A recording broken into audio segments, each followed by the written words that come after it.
Hey everyone. We're all five of you that are following this. Anyway, so I just wanted to, I don't know, I guess kind of wrap up last day of the weekend, Sunday afternoon, evening. I don't know, I think it's about 6:30 or 7 o'clock at night. Anyway, trying to utilize the last little bit of sunlight that's left out there, but we're gonna get it done, get what we can done anyway. But I wanted to go over, in case you're following this for the top or for the bench build. I wanted to go over a few issues that I had and how I resolved them.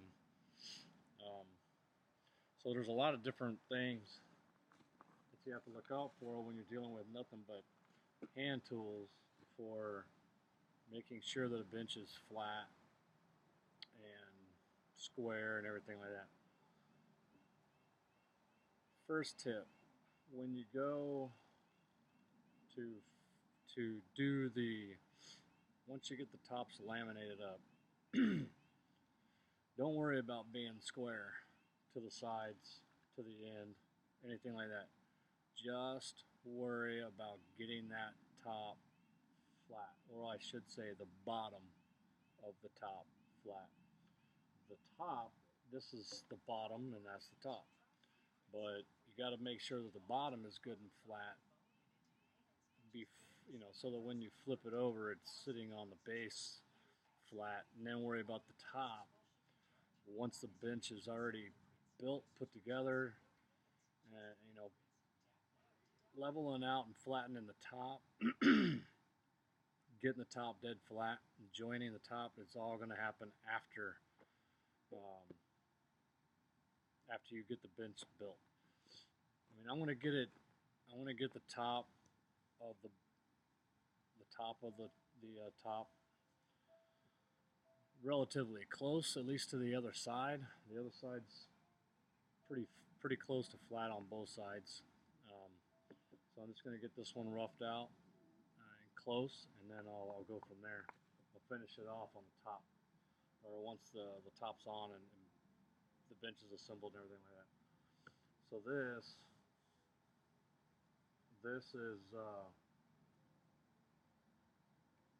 problem point for me, because I've never dealt with squaring anything up or flattening anything up this large before. It's approximately a foot wide and it's 8 foot long. So what I was doing was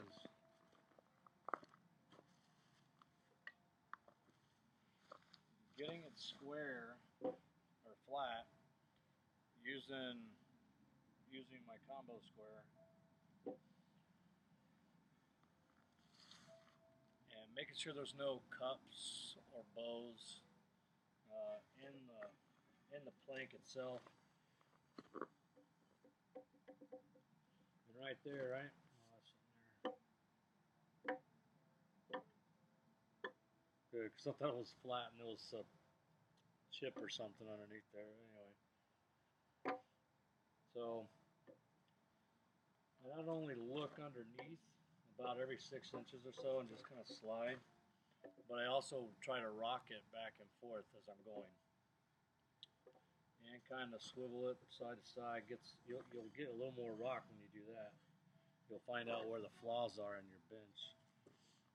So get it flat this way.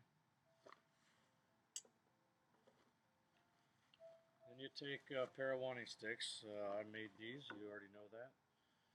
And you don't have to get them square. I kind of did I don't know, I just nuked it out a little bit, and I was trying to make sure it was all nice and square and everything like that. Well, I guess common sense kind of took over, and it was like, well, even if it's skewed like that and like that on the other end, it really wouldn't matter because you're looking across the top. Who cares about this, right? So the tops are still parallel to one another, so it wouldn't matter, but I get it square anyway. Because that's how I roll. So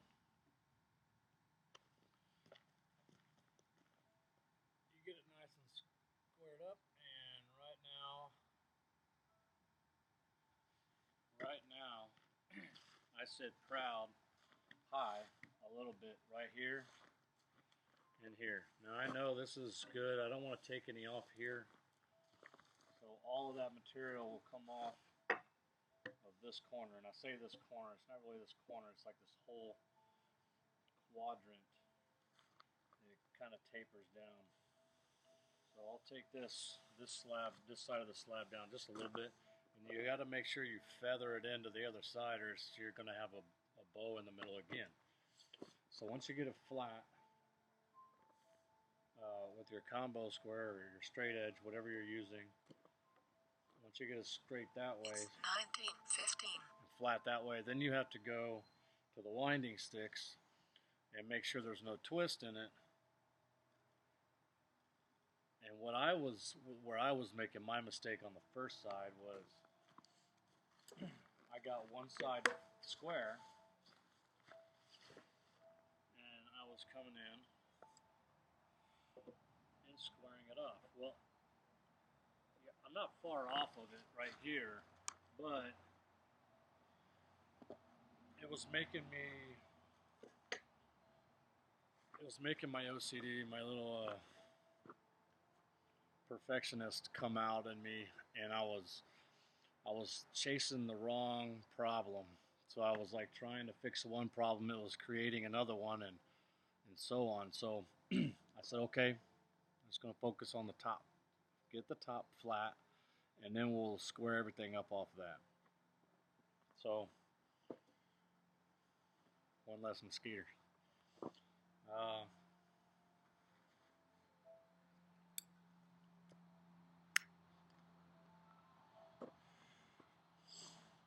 Alright.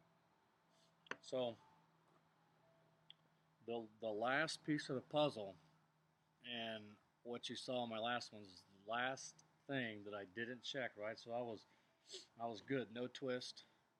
I was flat all the way across on this one. And then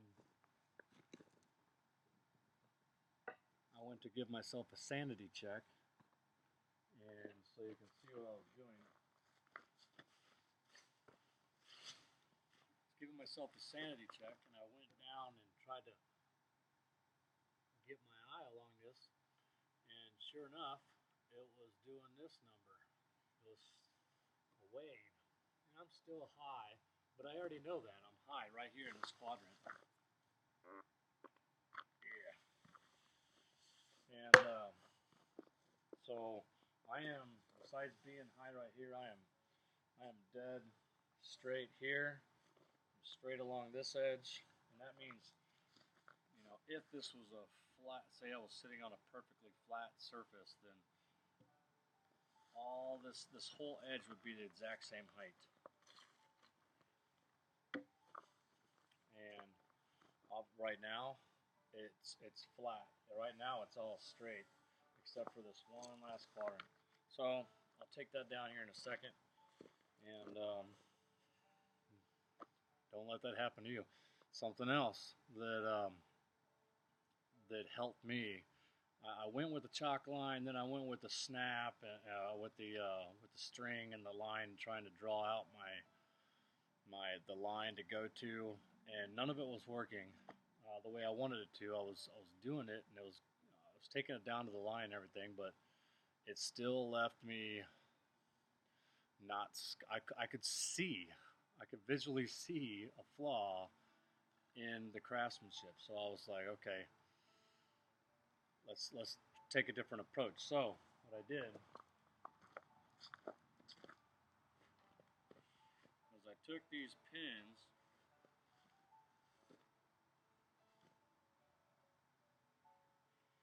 just little push pins with some twine from the hardware store. Stick it in there.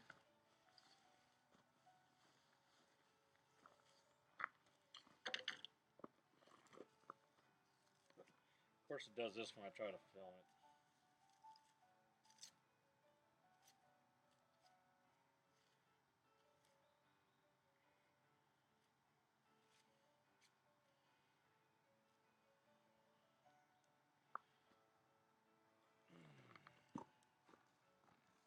Yeah.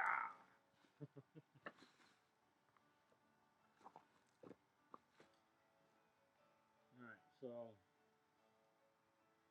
lay this one down over here, and literally,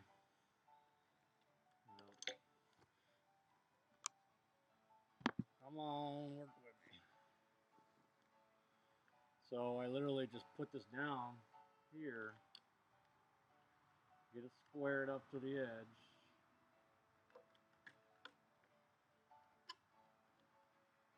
and clamp it down. Now make sure that when you do this, you're not clamping it down to a high spot, right? So you have to, I already did this part, but I don't want you to screw it up like I did the first time. I was pushing it down, but I was pushing it down. You have to watch it, and as you push it down, you stop wherever it hits the first high spot. That's where you need to take it down. Once you take the high spots down, you keep lowering the pin and the line a little bit lower, until it's dead flat like mine right now. And then I did the same thing over here, and it's dead flat too. And then the last step is to go cross it over. Pull it tight, clamp it down, and you can feel it. You can see it or you can feel it, right? And so I'm good. I'm golden. Right there. Now if I did it the other way,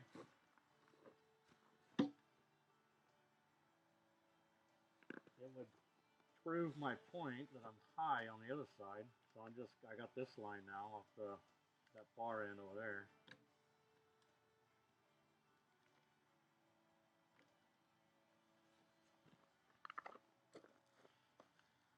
Yep, I have a gap.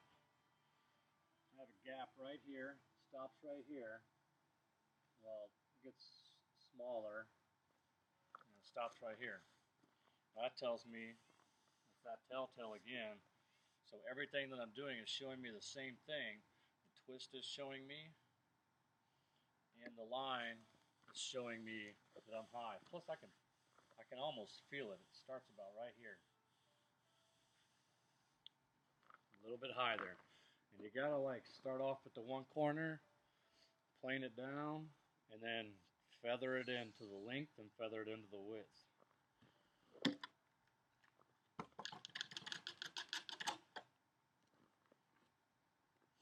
once I get these down, once I get that last bit squared off, it's just a matter of I'm gonna flip it over, rough out the top to get it semi close to the height of the top on that, and then I'll probably end up having to call it a night because it'll be dark and I gotta go to work tomorrow. So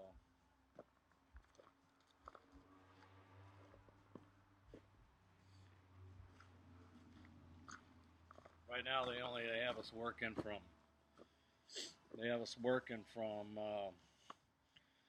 7 o'clock in the morning until 5 o'clock at night.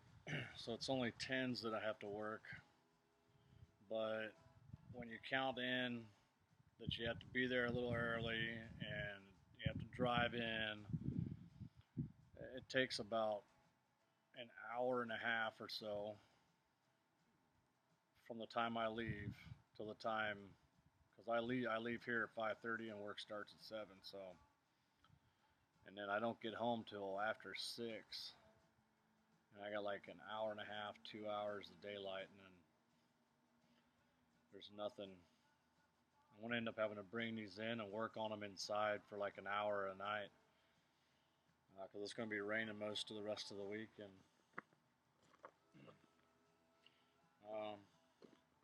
it'd be really nice if we didn't have to work tens, but I figure by the time, and that's not counting that I get up an hour and a half earlier than that. So my alarm goes off at 4 o'clock every morning, and I don't get home until 6:30 or so. So really 14 and a half hours of dealing with work, and people wonder why I want to retire and get on with my life. You know, you only got one of these. And I done had I just found out today that a buddy of mine of over 20 years, well, close to 20 years anyway, he just died in his sleep. It's fucked up.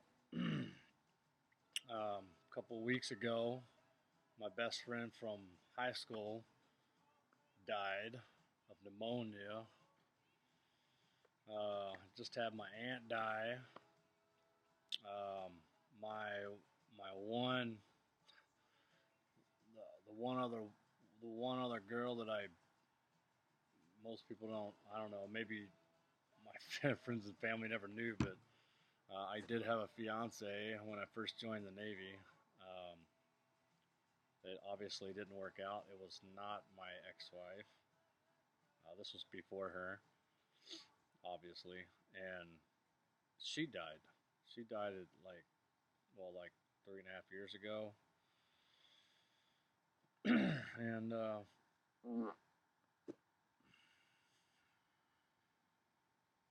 yeah, so people are dying around me left and right. So friends and family, be safe, be careful. You know, it's like my buddy Mark said. Um, you never know the time or place you're gonna meet your maker. Well, he said God, but well, we won't get into semantics. So let me plane this down and let's get on with it.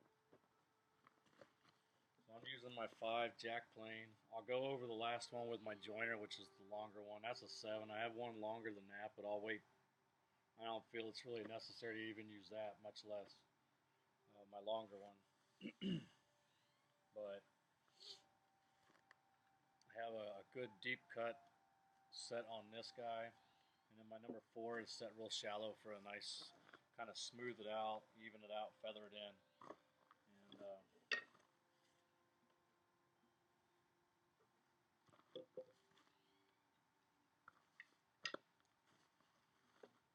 it all nice and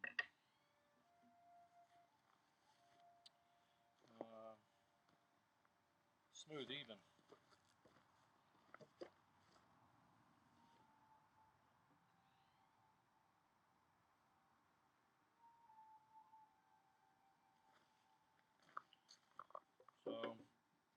So I tend to mark my stuff. I remember that it was starting out right about here, right about in the middle of the board. So just draw my line, and then so I got to remove all that, feather it in here, feather it in there, and heavier towards here and less down here. That's going to happen. That's going to be the natural tendency of a plane. So when you plane, it's usually, if I'm planing this way, I'm going to be removing less down here than I am down here. So it's just kind of the way it is.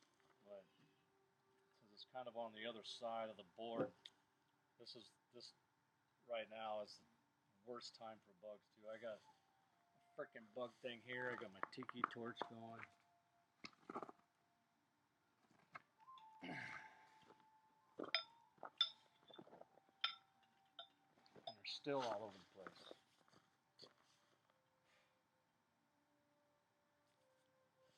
But whatever.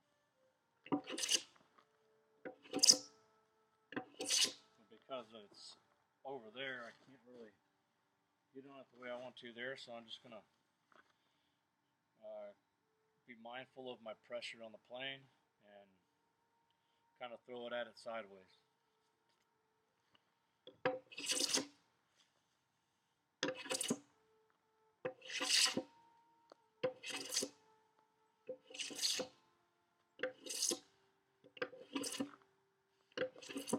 There's quite a bit here to remove, so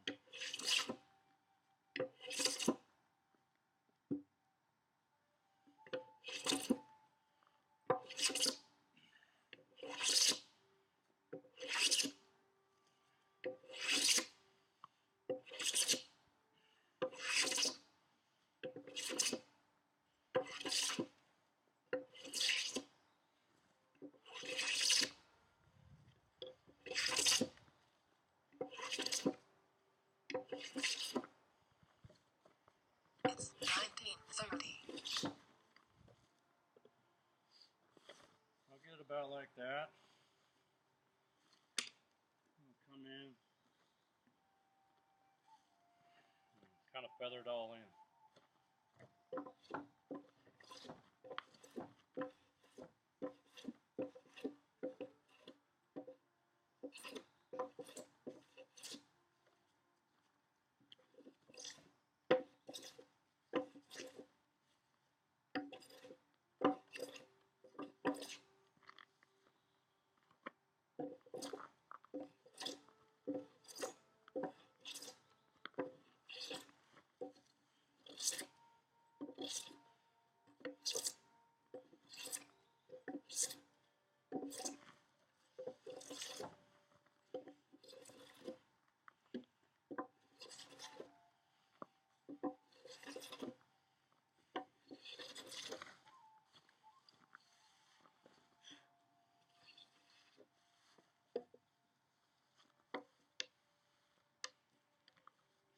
Every time you make a swipe, you got to check it on all three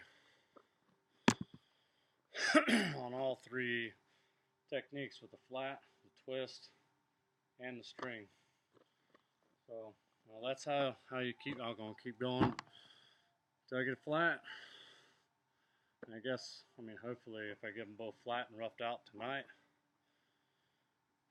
I'll probably, in reality, I'll probably get this finished up tonight and get cleaned up before the sun goes down. And then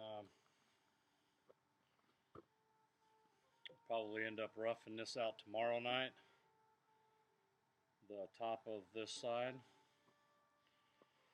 after work. And then, well, assuming, I'm trying to work something out with duty section stuff, but assuming I don't have to stick around for duty tomorrow, I'll get that knocked out tomorrow night, and then the night after that, I'll be cutting the tops to length. So they'll be squared off at their final length, planed down, plane the end grain down, and move on to the next step, which is cutting the aprons to length. Yeah, that's it. I gotta cut the aprons to length because I got them already wide enough, and then cut my legs to length, and then also my stretchers, and start cutting the mortise and tenon for it. And yeah, so it's coming along slowly. We're getting there. We're getting there. And one shout out to my best friend, Roger. I love you, bro. And I will talk to you soon. Everybody else, peace.